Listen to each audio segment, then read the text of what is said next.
Okay, welcome back. During the last session, we actually explored understanding JSON and XML payload.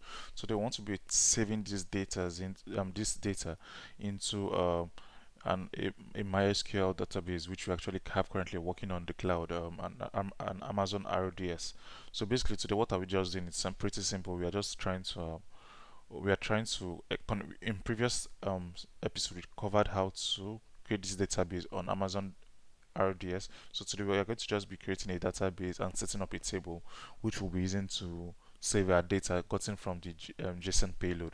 So I'm going to go right away into this. So this is my setup.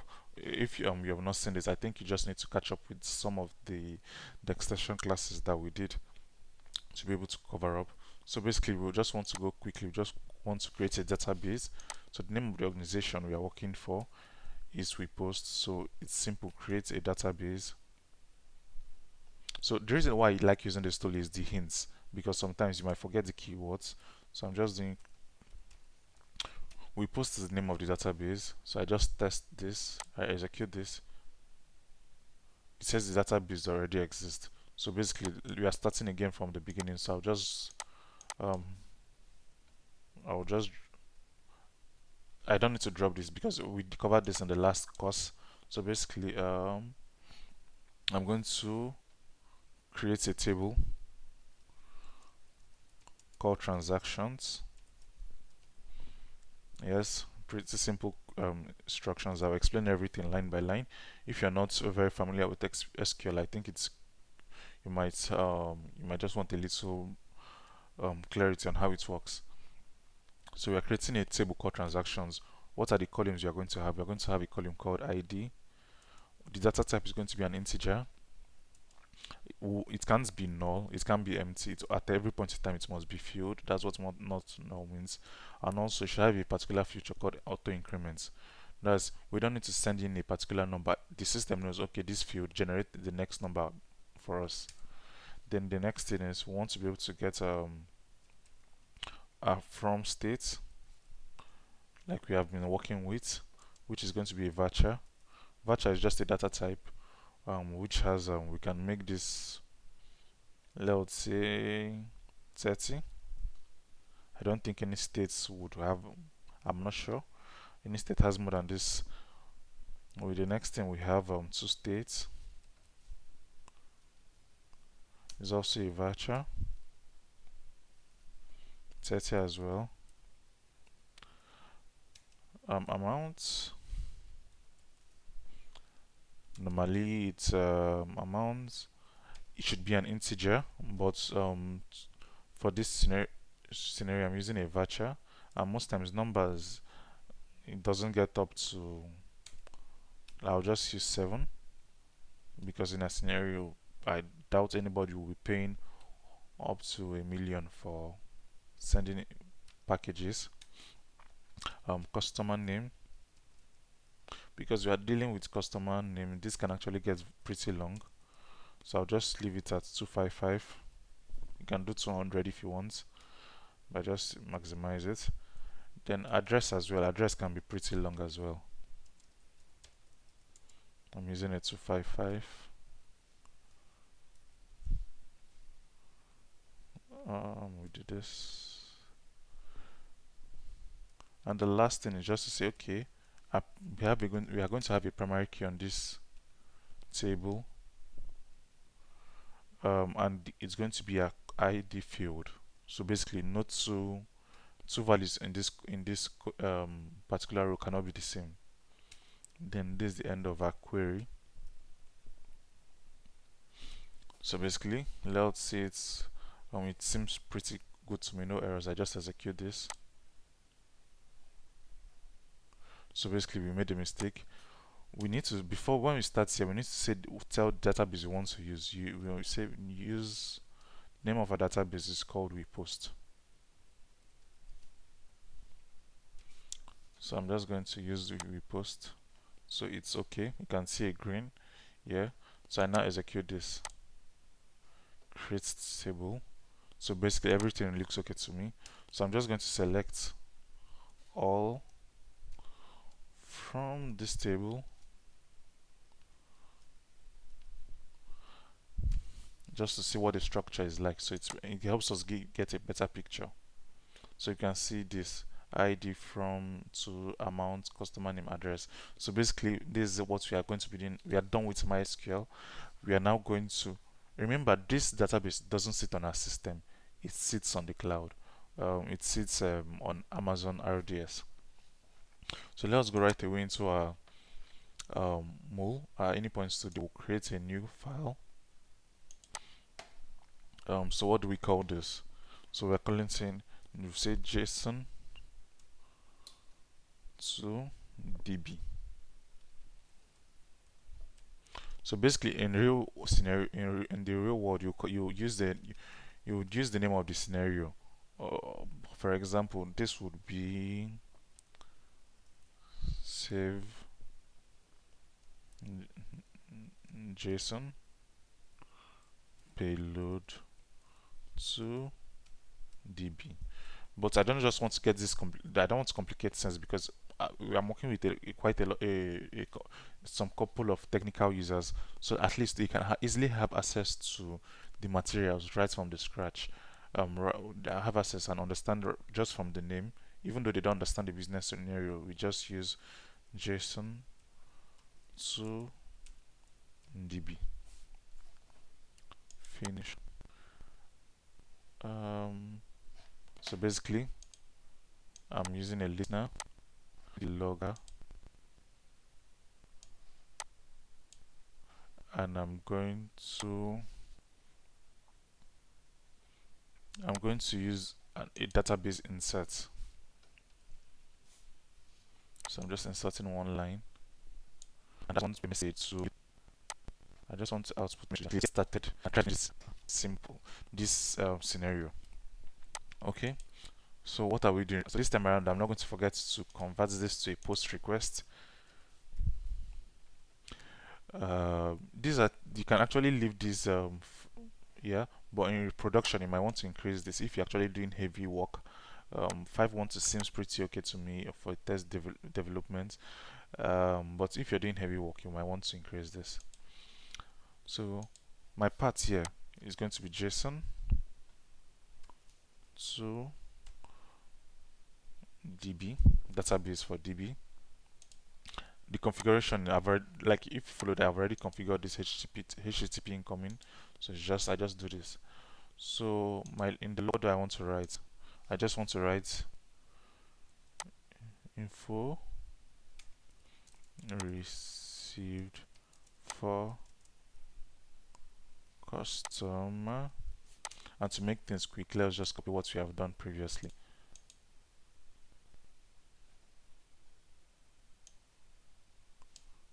Now this we are working with we need the right structure. We are working with JSON this time around, so we just do this.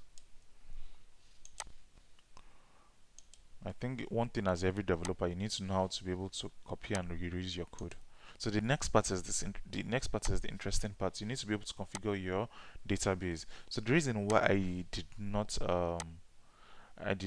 use a localhost database, so that you see what connecting to a real database can look like. So basically, that's what we are going to be doing. Um, I'm going to add a new connection here. So basically, I'm going to choose the type of my database. This is my so basically you can connect to Oracle, Microsoft SQL, and also I recently came across a requirement to connect to MongoDB. You can connect to MongoDB, yes. You can connect to HANA database provided by SAP. You can connect to a lot of database, but for this story, we're working with MySQL. So what you just need to do in this place is pretty simple. Click on this configure and add recommended libraries. As far you're connected to the internet, it will fetch the correct libraries for you. You don't need to search the files. But if you're working on localhost, you can actually go and search for the localhost. But may I just use add recommended library, and this works pretty well for me. It tells you, oh, it's going to download this file. Yes. So basically, we need to find the host, the ports, the user and the password. So basically, what is the host? We did the host last time when we did the setup. So I'm just going to come back here to copy the host. I'll just click on the settings. The host of WePost is this. The port is 3306 and the username and password is this. So pretty much simple. So I just host is this. Port is 3306. User is admin. Password is your password. What's the database we'll be connecting to? We just created the database. It's called WePost. So we can test connection. See if it works. So just wait a few minutes, a few seconds. It's pretty quick. Because this is my first time connecting to this database on this system, so I think it's trying to set up, and because it's working with a new library, so I think that's why it takes time. So connect, it's successful. Okay, there's something else I just love to do because it sometimes if you don't do this, it throws up an error later on. I go to advanced because I'm working on my local host and there's no SSL. SSL just means a security certificate on my laptop. I need to tell my system, okay, there's no security certificate on my laptop. Allow me to connect, even though I don't have a security certificate. I think this is important for you to do because you might, when developing, you might just Anypoint Studio might give you an error based on this because it's trying to connect to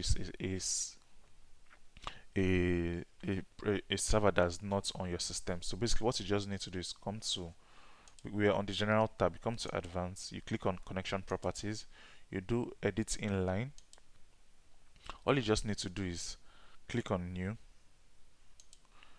We are the name of this is called, we just do use SSL, and the value we say it should be false. It means don't use a secured certificate on our server because currently I'm working on localhost.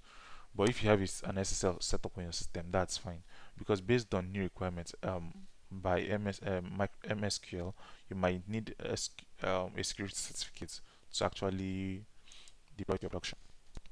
So basically, let's go ahead now. We have been able to done. We are done with the configuration of the file. So basically, the next step is to insert the statements. So we do insert into the name of a table is called transactions. Is it transaction or transactions? I just need to verify this.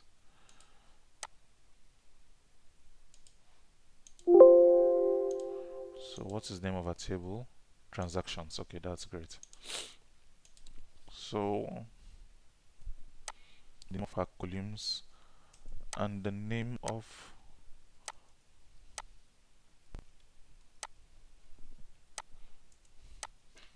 the values you are inserting into. So we are going to be, if in your view used prepared statements, it is something similar to that we'll be working with here. So you don't necessarily put it, you don't need to specify the ID because like we said, it's auto-generated. So you just go to the next field. So we have from value, from state to state, amount, customer name, address. So basically these are my fields I want to insert into. So basically the values, a little bit of you need to understand how prepared statements works. So I just put in this on before here. Before each of the values I just put a colon. So because once these are actually, we're actually saying okay, these are variables, we'll specify the values in the parameter section. So they are just saying for from state use this variable, for to state use this variable, for amount use this variable, and so on. So we are not, you can actually you can actually decide, oh, from state you want to put in Texas here, but here you actually had coding things that defeats the goal of you actually trying to make things dynamic. So we revert back to this, and what you just do here is in the input parameter you have to click on this button, switch to expression mode, and what you just do is you put your brace and said okay for from state.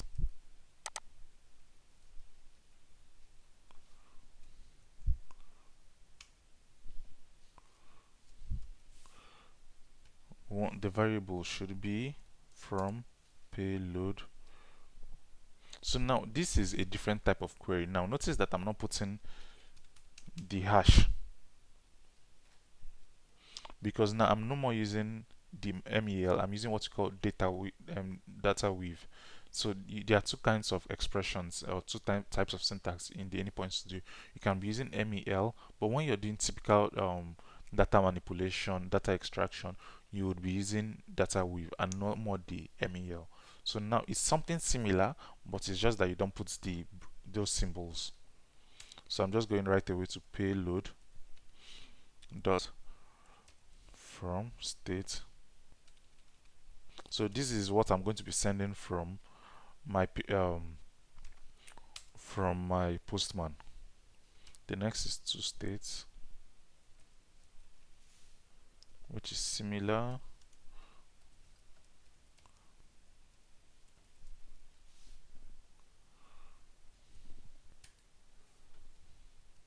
Amount.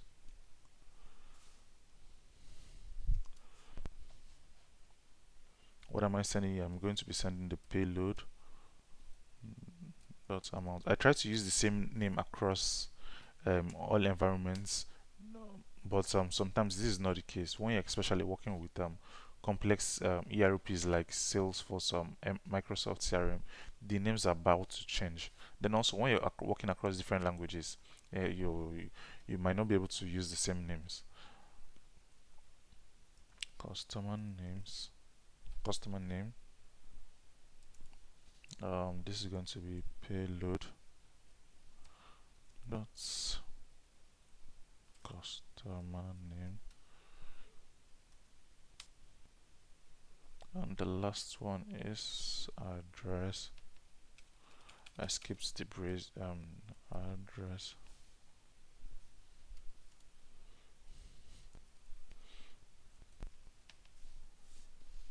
Okay, so I think this is pretty much correct. I don't have any errors. I think it's good. Then the last part is just a transform message to return back to the user. Oh, everything is okay. So I'm just going to come here. So just want to return a JSON back to the to Postman or to your web applications. About status. We have status. We'll say it's a 200. I want to say message. Just do success. So basically, based on the what your team agrees, you can actually use numbers instead of success or failure. Numbers seem very ideal, like technically, because it's easier to actually validate. One for success, zero for failure, three for a type of error. So basically, you can actually use that. So I'm just going to do this, and I think everything seems pretty errors. Just check that. Yeah, I made sure it's supposed. So I find I think it's pretty much good. So we'll just come back to this database to be sure that we have nothing in the database. Um, if we do this, so zero rows returned. So I'm going to execute. I'm going to be executing this to see. So now, if you noticed previously, now it has added an application library for us, MySQL connector. So if you keep on adding connectors to Salesforce, to Microsoft CRM, to Workday, you'll be seeing all of that in here. So let's proceed. We'll be sending the same payload we used for. We'll just copy. We'll create a new version.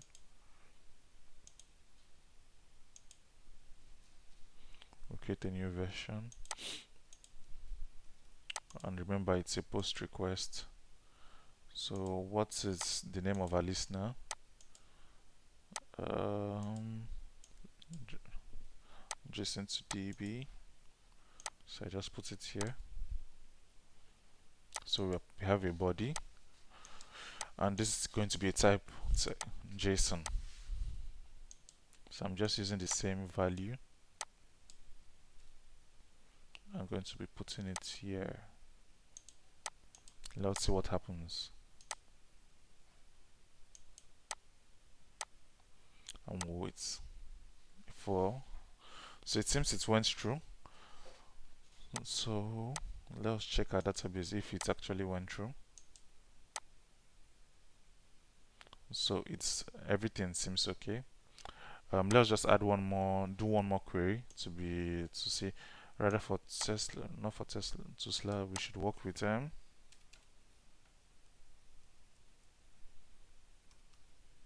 Hadoop. So this is going to be Flying Avenue, amount they paid. Let's say they paid 30, and rather from New York we are sending from Delaware. So we just send this again, and it seems perfect. So we test. So 2 roles returned. Everything looks great. So that brings us to the end of this scenario. Posting to the database. Yeah, that's excellent. So the next one will be we'll be doing a very amazing scenario, understanding how to use scheduling. After scheduling, we'll be seeing how to actually read from the database to an SFTP server. So, like I said, SFTP server is just an advanced FTP server, a more secure FTP server, and I think it's important to actually come and you see that because we are seeing two things. We are seeing how to do a read operation from the database, which is very it has its peculiarities. I've already handled some of the errors that could be coming up because normally when you do a read operation, um, when you do an insert operation, you do not, from my experience, this parameter doesn't really is not really important. But when you're doing a read operation, this actually comes into effect. So I've already covered it, how to actually set up your SSL to avoid this error when working with a real server. Then also, we are just going to be saying scheduler. Scheduler is because sometimes you don't want to actually go and read from a server. You don't want to actually read from a particular endpoint. You just want maybe every morning by 6 a.m., every morning by 3 a.m. You want to be able to say, okay, go and fetch information from this database, create it to a CSV, and save it to the system. So basically, that's what we are going to be doing in the next session. I'll just touch scheduling, the scheduler tool, and we'll be seeing reading, and also we'll be seeing mapping to a CSV file. Thanks for this session.